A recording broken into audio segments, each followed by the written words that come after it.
पर्वत उठा लिया। अर्जुन बोले अरे बंदरी के बच्चे एक बात सुनो, क्या? एक गांधारी ने लए 100 सुत जाई, मिट्टी को आंधी पुजवाई।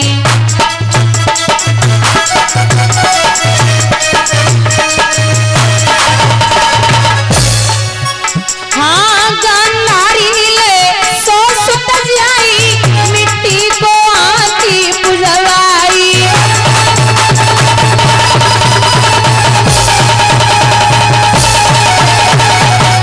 सुनो हनुमान, मेरी मैया ने वचन उच्चारो, ए रावत धरती पे उतारो।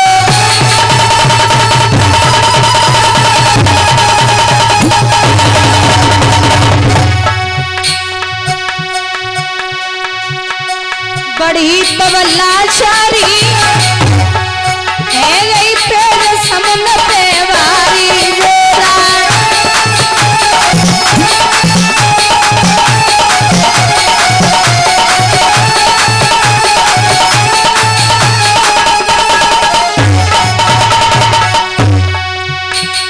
अब अर्जुन बोले मैं बढ़ाऊं, हनुमान जी बोले मैं बढ़ाऊं।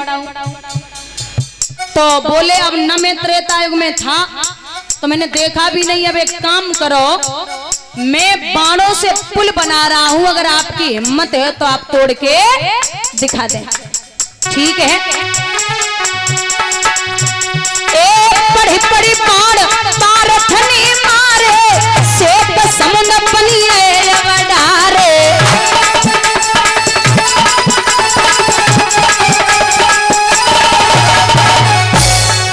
अर्जुन ने एक बाण छोड़ा जिसमें से 50 करोड़ बाण निकले, पुल बन के तैयार हो गया। अब बोले तोड़ के दिखाइए। झटकाते अंजनी तारी, कच्छप बनी आई है वनवारी।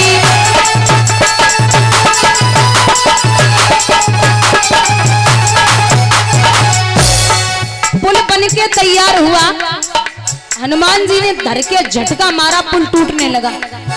और जो पुल टूटवे को नंबर आओ तो अर्जुन की पिंडरियां कांप गई। बोले जो तो हम तो बड़ो बलवान है, जे तोड़ दिए।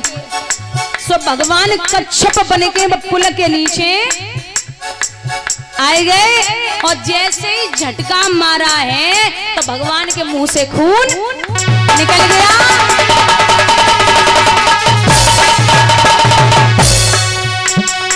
खून से धारा लाल भई है, हनुमत जी ने जान रे लई है।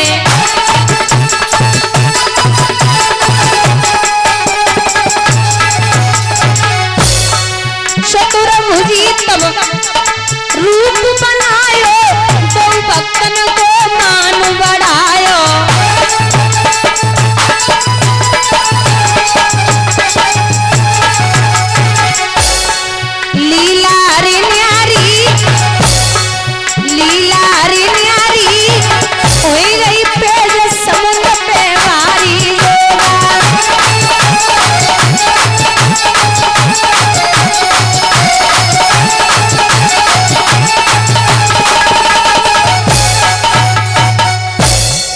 ऐसे थे वीर हनुमान, बड़े बलवान। तो जवाब दिया है कि कल के युद्ध में मैं अर्जुन को मार सकता हूं अगर हमें कोई रथवान अच्छा मिले। तो मामा शल्य जब बैठे हैं रथ पर, प्रतिज्ञा की है कि कल अर्जुन मारे जाएंगे। तो भगवान को रात्रि भर नींद नहीं आई। रात्रि में भगवान बुआ कुंती के पास पहुंचे। बोले बुआ आप हमारा एक काम कर दें। क्या? आप करड़ के पास जाएं और जो करड़ के पास में 5 वाण हैं परशुराम जी के दिए हुए, वो 5 वाण आप ले आए। कुंती ने जवाब दो कृष्ण, आपको बहुत अच्छे से पता है कि अगर अर्जुन मेरा बेटा है तो कर्ण भी मेरा बेटा। ये आप जानते हैं, भले ही मेरे बेटे न जानते हो, लेकिन आप अच्छे से जानते हैं मैं यहाँ से कहीं नहीं जा सकती। भगवान ने बड़ी प्यारी बात कही बुआ, जो बचपन से और आज तक आपके साथ नहीं रहा, उसका दर्द आपको दिख रहा है, और जो 24 घंटे मेरे साथ और आपके साथ रहता है उसका कुछ नहीं। अरे आप इतना तो समझिए कि अगर अर्जुन को कुछ हो गया तो मैं जीवन में कभी मुंह नहीं दिखा पाऊंगा। तो क्या करना? बोले जाओ कुछ भी करो, उन 5 बाणों को लेकर के आप आ जाओ। भगवान को रात्रि भर समझाते हो गया। सुबह 4 बजे ब्रह्म मुहूर्त में जब कुंती चली हैं तो कर्ण के जब नेत्र खुले तो सामने मैया खड़ी, चरण स्पर्श किए। माँ, अर्जुन की मैया और कृष्ण की बुआ आज हमारे दरवाजे पर कैसे आगमन हो गया? कुंती ने जवाब दो, लाला मैं अकेली अर्जुन की मैया ना है, हम तेरी मैया है। कर्ण बोले हमारी मैया ना है, हमारी मैया जैसी है।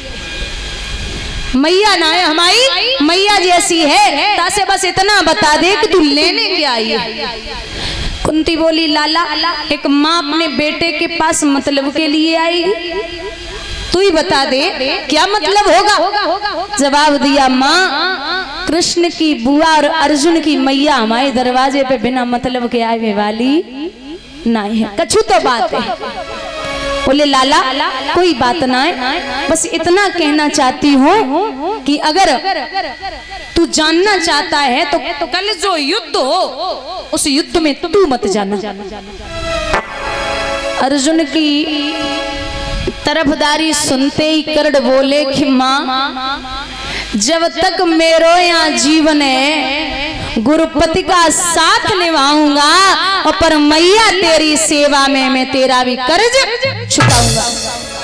मेरे हाथों अर्जुन के सिवा, मेरे हाथों पार्थ के सिवा पांडव न पराजय पाएंगे, और तेरे कुमार फिर भी मैया 5 के 5 कहलाएंगे। तू हमें अपने बेटे का दर्जा देती है माँ, तो अगर अर्जुन मर भी जाएगा तो कर्ण जीवित है, तेरे तो 5 के 5 हैं, तो चिंता करने की जरूरत नहीं है।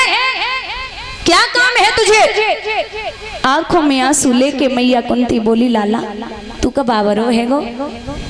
अरे हमसे एक बार गलती हो चुकी है, दोबारा गलती नहीं दोहराऊंगी।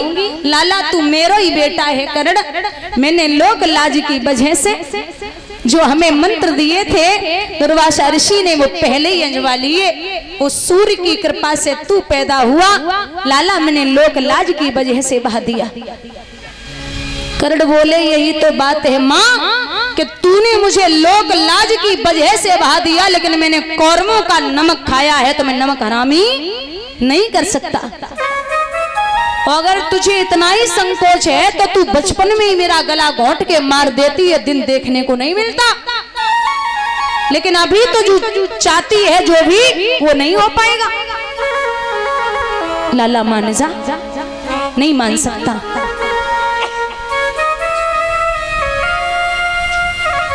बोले नहीं मान सकता, काम बता क्यों आई है? बोले लाला अगर तू नहीं मान रहा है तो जो तेरे पास परशुराम जी के दिए हुए 5 बाण हैं वो बाण आप मुझे अब आई ना ठिकाने पे, पहले ही बता देते हमें तो पता है। और महाराज ये 5 बाण परशुराम जी ने कर्ण को तब दिए थे जब ये कर्ण छुप कर के परशुराम जी के यहाँ विद्या अध्ययन कर रहे थे, क्योंकि ये परशुराम जी जो हैं ये ब्राह्मणों के अलावा क्षत्रियों को विद्या अध्ययन नहीं कराते थे। इसका कारण एक ये है कि जो पितामह भीष्म हैं ये परशुराम जी के शिष्य हैं।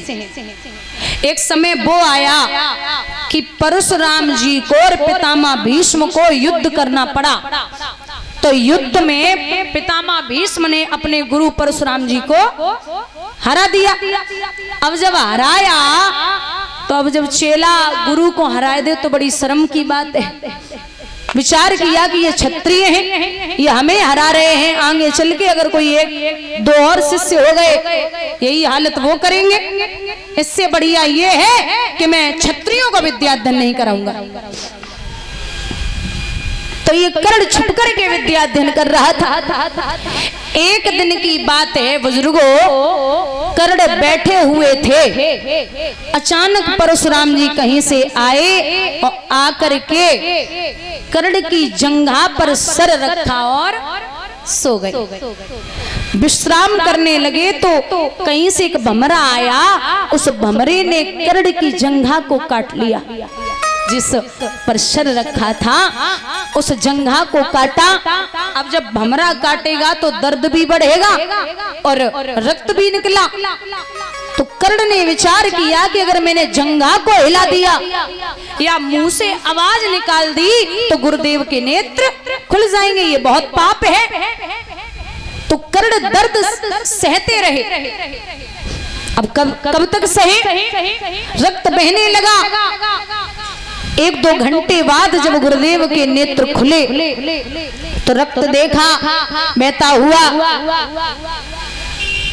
भैया परशुराम जी ने पूछा है कर्ण ये रक्त कैसा? बोले गुरुदेव भमरे ने काटा है। अरे तो आप मुझे जगा देते। नहीं गुरुदेव पाप लगता, ये ठीक नहीं है।